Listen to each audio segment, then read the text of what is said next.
आज है 29 जुलाई, दिन है बुधवार। नमस्कार, स्वागत है आपका हमारे चैनल यूपी न्यूज लाइव पर। शुरू करते हैं आज की ताजा बुलेटिन। तो चलिए सबसे पहले बताते हैं खबरों में आज के हाइलाइट्स, फिर खबरों को विस्तार से जानेंगे। तो चलिए शुरू करते हैं। 59,000 शिक्षकों की नहीं जाएगी नौकरी, सुप्रीम कोर्ट से राहत। जौहर यूनिवर्सिटी के समर्थन में सड़क पर उतरे स्वामी प्रसाद मौर्य, योगी सरकार पर साधा निशाना। योगी सरकार का बड़ा अभियान, गाँव तक पहुँचेगा साफ पानी। अब तकनीकी पढ़ाई के साथ प्रैक्टिकल स्किल्स भी सीखेंगे युवा। यूपी टीजीटी पीजीटी भर्ती में बड़ा खुलासा, सहायता प्राप्त स्कूलों की रिक्तियों में मिली गड़बड़ी। अब खबर विस्तार से, लेकिन उससे पहले अगर आपने हमारे चैनल को सब्सक्राइब नहीं किया है फटाफट कर लीजिए। फेसबुक पर देख रहे हैं तो फॉलो कर लीजिए, बेल आइकन को प्रेस करना बिल्कुल भी मत भूलिए। और साथ ही में सुझाव है, कोई सवाल है तो कमेंट सेक्शन में लिखे। कोई न्यूज चलवाना चाहते हैं तो भी आप हमें डीएम कर सकते हैं, और एडवर्टीजमेंट चलवाना चाहते हैं तो उसके लिए भी आप हमें डीएम कर सकते हैं। तो चलिए फिलहाल खबरों को विस्तार से बताते हैं। 59,000 शिक्षकों की नहीं जाएगी नौकरी, सुप्रीम कोर्ट से राहत। उत्तर प्रदेश की 59,000 सहायक शिक्षक भर्ती मामले में योगी आदित्यनाथ सरकार ने सुप्रीम कोर्ट में हलफनामा दाखिल कर स्पष्ट किया है कि वर्ष 2020 में नियुक्त 67,877 शिक्षक की नौकरी पूरी तरीके से सुरक्षित रहेगी। किसी भी शिक्षक को सेवा से नहीं हटाया जाएगा। सरकार ने अदालत को बताया है कि इलाहाबाद हाई कोर्ट के निर्देशानुसार तैयार की गई संशोधित मेरिट सूची में यदि नए अभ्यर्थी पात्र पाए जाते हैं तो उन्हें उपलब्ध रिक्त पदों पर नियुक्ति दी जाएगी। सरकार ने ये भी स्पष्ट किया है कि यह व्यवस्था केवल 59,000 शिक्षक भर्ती तक सीमित रहेगी और इसे भविष्य की किसी अन्य भर्ती का आधार नहीं बनाया जाएगा। साथ ही सरकार ने सुप्रीम कोर्ट में 8,270 अभ्यर्थियों की संशोधित सूची भी पेश की है। इस रुख से पहले से कार्यरत शिक्षकों को बड़ी राहत मिलने की उम्मीद है, जबकि संशोधित मेरिट सूची में शामिल पात्र अभ्यर्थियों के लिए भी नियुक्ति का रास्ता खुल सकता है। जौहर यूनिवर्सिटी के समर्थन में सड़क पर उतरे स्वामी प्रसाद मौर्य, योगी सरकार पर साधा निशाना। राष्ट्रीय शोषित समाज पार्टी के अध्यक्ष स्वामी प्रसाद मौर्य ने रामपुर स्थित मोहम्मद अली जौहर यूनिवर्सिटी के समर्थन में लखनऊ में प्रदर्शन किया और विधानसभा की ओर मार्च निकालने की कोशिश भी की। इस दौरान पुलिस ने उन्हें और उनके समर्थकों को रोक दिया। प्रदर्शन को संबोधित करते हुए मौर्य ने आरोप लगाया है कि उत्तर प्रदेश सरकार शिक्षा संस्थानों को निशाना बना रही है और जौहर यूनिवर्सिटी को खत्म करने की साजिश रच रही है। उन्होंने कहा है कि यदि जौहर यूनिवर्सिटी नहीं बची तो इतिहास और दुनिया सरकार को माफ नहीं करेगी। अपने संबोधन में उन्होंने नालंदा और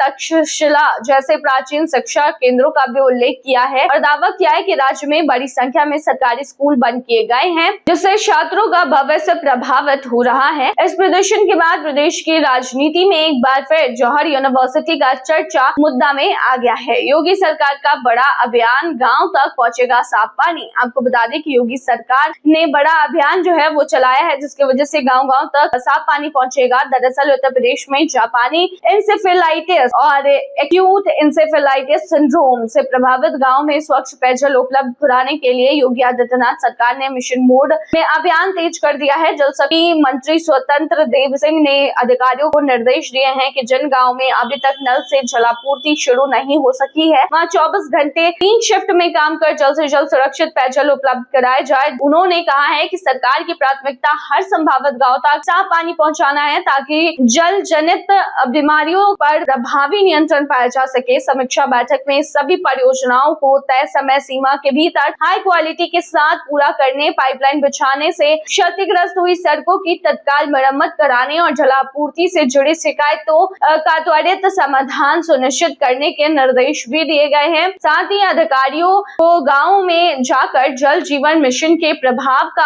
आंकलन करने और लोगों को स्वच्छ पेयजल व स्वच्छता के प्रति जागरूक करने के लिए भी कहा गया है। अब तकनीकी पढ़ाई के साथ प्रैक्टिकल स्किल्स भी सीखेंगे युवा। उत्तर प्रदेश सरकार ने युवाओं को रोजगार के लिए अधिक सक्षम बनाने की दिशा में बड़ा कदम उठाया है। अब प्रदेश के सरकारी औद्योगिक प्रशिक्षण संस्थानों यानी ITI और कौशल विकास केंद्रों में तकनीकी शिक्षा के साथ साथ व्यवहारिक यानी प्रैक्टिकल और प्रोफेशनल स्किल्स भी सिखाई जाएंगी। प्रशिक्षण के दौरान युवाओं को संचार कौशल यानी कम्युनिकेशन, टीम वर्क, समस्या समाधान और समय प्रबंधन, नेतृत्व क्षमता और कार्यस्थल पर पेशेवर व्यवहार जैसे इंडस्ट्री की मांग वाली क्षमताओं का भी प्रशिक्षण दिया जाएगा। सरकार का उद्देश्य है कि प्रशिक्षण पूरा करने के बाद युवाओं को केवल तकनीकी ज्ञान ही नहीं बल्कि नौकरी और उद्योगों की वास्तविक जरूरतों के अनुरूप व्यवहारिक दक्षता भी मिले, जिससे उनकी रोजगार क्षमता बढ़े और उन्हें बेहतर अवसर मिल सके। इसके लिए प्रशिक्षण पाठ्यक्रम में आवश्यक बदलाव किए जा रहे हैं और उद्योगों की जरूरतों के अनुसार स्किल्स डेवलपमेंट को मजबूत किया जाएगा। यूपी टीजीटी पीजीटी भर्ती में बड़ा खुलासा, सहायता प्राप्त स्कूलों की रिक्तियों में मिली है गड़बड़ी। आपको बता दें कि उत्तर प्रदेश के सहायता प्राप्त माध्यमिक विद्यालयों में टीजीटी यानी प्रशिक्षक, स्नातक शिक्षक और पीजीटी यानी प्रवक्ता भर्ती को लेकर बड़ा खुलासा हुआ है। माध्यमिक शिक्षा विभाग की जांच में पता चला है कि कई विद्यालयों ने रिक्त पदों की गलत जानकारी भेजी है, जिनके कारण भर्ती प्रक्रिया प्रभावित हुई है। कई वास्तविक रिक्तियों को छिपाया गया है तो कहीं पर पदों की संख्या में गड़बड़ी पाई गई है। इन अनियमितताओं को गंभीरता से लेते हुए विभाग ने सभी जिलों से रिक्त पदों को दोबारा सत्यापन कराने के लिए निर्देश दिए हैं। सत्यापन के बाद सही रिक्तियों का विवरण तैयार किया जाएगा ताकि भविष्य में होने वाली जो टीजीटी है, पीजीटी है, उसकी भर्ती पूरी तरीके से पारदर्शिता और नियमों के अनुसार कराई जा सके। सरकार का कहना है कि किसी भी लेवल पर गलत जानकारी देने वाले विद्यालयों और संबंधित अधिकारियों के खिलाफ नियम के अनुसार कार्रवाई की जाएगी। उत्तर प्रदेश में नदियों की होगी नियमित आरती, घाटों पर पुजारियों की तैनाती करेगी सरकार। उत्तर प्रदेश सरकार सोनभद्र जिले की प्रमुख नदियों के घाटों पर गंगा आरती की तर्ज पर नियमित आरती शुरू करने की तैयारी कर रही है। इस योजना के तहत सोन, रिहंद समेत अन्य प्रमुख नदियों के घाटों पर पुजारियों की तैनाती की जाएगी, जो प्रतिदिन विधि विधान से आरती संपन्न कराएंगे। सरकार का उद्देश्य है आर्थिक आस्था को बढ़ावा देने के साथ साथ नदी संरक्षण, स्वच्छता और स्थानीय लोगों की भागीदारी सुनिश्चित करना है। हालांकि इस योजना को लेकर सवाल भी उठने लगे हैं कि कुछ लोगों का कहना है कि नदियों में बढ़ते प्रदूषण, अवैध खनन और पर्यावरण संरक्षण जैसी मूल समस्याओं के समाधान पर अधिक ध्यान दिया जाना चाहिए। इसके बावजूद सरकार का मानना है कि नियमित आरती और जन सहभागिता से नदियों के प्रति लोगों में जागरूकता बढ़ेगी और उनके संरक्षण को भी बल मिलेगा।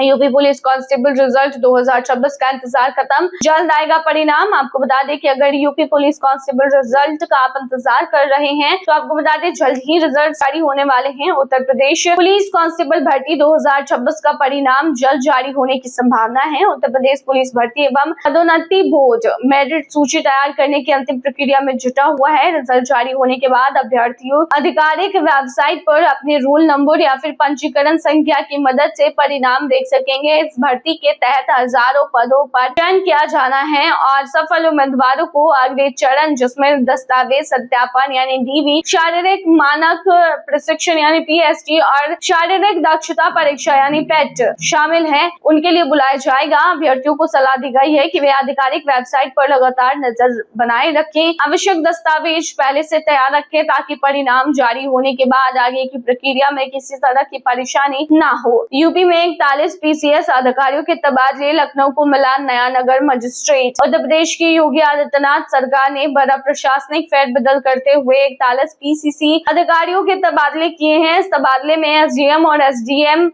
स्तर के कई अधिकारियों को नई जिम्मेदारियां सौंपी गई हैं। एटा में तैनात उप जिला अधिकारी जगमोहन गुप्ता को लखनऊ का नया नगर मजिस्ट्रेट बनाया गया है, जबकि वर्तमान नगर मजिस्ट्रेट ज्ञान चंद्र गुप्ता को अपर जिला अधिकारी यानी वित्त एवं राजस्व बस्ती के पद पर भेजा गया है। इसके अलावा वाराणसी, मेरठ, जौनपुर, बुलंदशहर, पीलीभीत समेत कई जिलों में भी प्रशासनिक बदलाव किए गए हैं। सरकार का कहना है कि यह फेरबदल प्रशासनिक व्यवस्था को और अधिक प्रभावी तथा सुचारू बनाने के उद्देश्य से किया गया है। यूपीपीसीएल पर बड़ी मुश्किलें, 47 लाख बिजली उपभोक्ताओं से जुर्माने वसूलने का मामला गरमाया। बता दें कि उत्तर प्रदेश में करीब 47 लाख बिजली उपभोक्ताओं से अतिरिक्त लोड इस्तेमाल करने पर जुर्माना वसूलने और बाद में उनका स्वीकृत बिजली भार यानी कि लोड बढ़ाने के मामले में Uttar Pradesh power corporation limited की मुश्किलें बढ़ सकती हैं। जानकारी के अनुसार इसमें लगभग 23 लाख स्मार्ट मीटर उपभोक्ता भी शामिल है। हाल ही में केंद्र सरकार ने स्पष्ट किया है कि स्मार्ट मीटर उपभोक्ताओं से स्वीकृत भार से अधिक बिजली उपयोग करने पर जुर्माना वसूलने का कोई प्रावधान नहीं है। ऐसे में इस मामले को लेकर सवाल उठने लगे हैं कि राज्य विद्युत उपभोक्ता परिषद ने बिना उपभोक्ताओं की सहमति के बिजली भार बढ़ाए जाने और जुर्माना वसूले जाने के खिलाफ नियामक आयोग में याचिका दायर की है। आयोग इस मामले की जांच कर यूपीपीसीएल से जवाब तलब कर सकता है। इसके अलावा 1 किलोवाट वाले कई उपभोक्ताओं का लोड बढ़ने से वे रियायती बिजली योजना के दायरे से बाहर भी हो गए हैं, जिस पर विवाद गहराता जा रहा है। यूपी के मछुआरों को बड़ा तोहफा, अब मिलेगा 5 लाख तक का मुफ्त दुर्घटना बीमा। आपको बता दें अगर आप यूपी में मछुआरे का काम करते हैं तो खबर आपके लिए है। दरअसल उत्तर प्रदेश सरकार ने मत्स्य पालकों और मछुआरों किसानों के लिए बड़ी राहत देते हुए प्रधानमंत्री मत्स्य संपदा योजना के तहत 5 लाख तक का मुफ्त व्यक्तिगत दुर्घटना बीमा उपलब्ध कराने की घोषणा की है। इस योजना के तहत दुर्घटना में मृत्यु या फिर स्थायी पूर्ण दिव्यांगता होने पर 5 लाख, स्थायी आंशिक दिव्यांगता होने पर 2.5 लाख तथा दुर्घटना के बाद अस्पताल में भर्ती होने पर इलाज के लिए 25,000 की आर्थिक सहायता मिलेगी। इस बीमा का पूरा प्रीमियम जो है वो सरकार वहन करेगी, जिससे लाभार्थी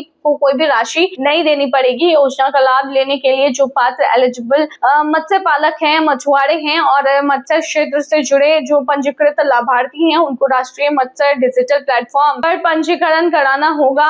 इच्छुक लाभार्थी 31 जुलाई तक कॉमन सर्विसेज सेंटर या CSC या फिर संबंधित जिला मत्स्य अधिकारी कार्यालय के माध्यम से आवेदन कर सकते हैं। सरकार का उद्देश्य मत्स्य पालन को सुरक्षित, लाभकारी और जोखिम मुक्त बनाना है। तो ये थी तमाम जानकारी। बने रहिए ऐसी तमाम खबरों के लिए हमारे चैनल पर।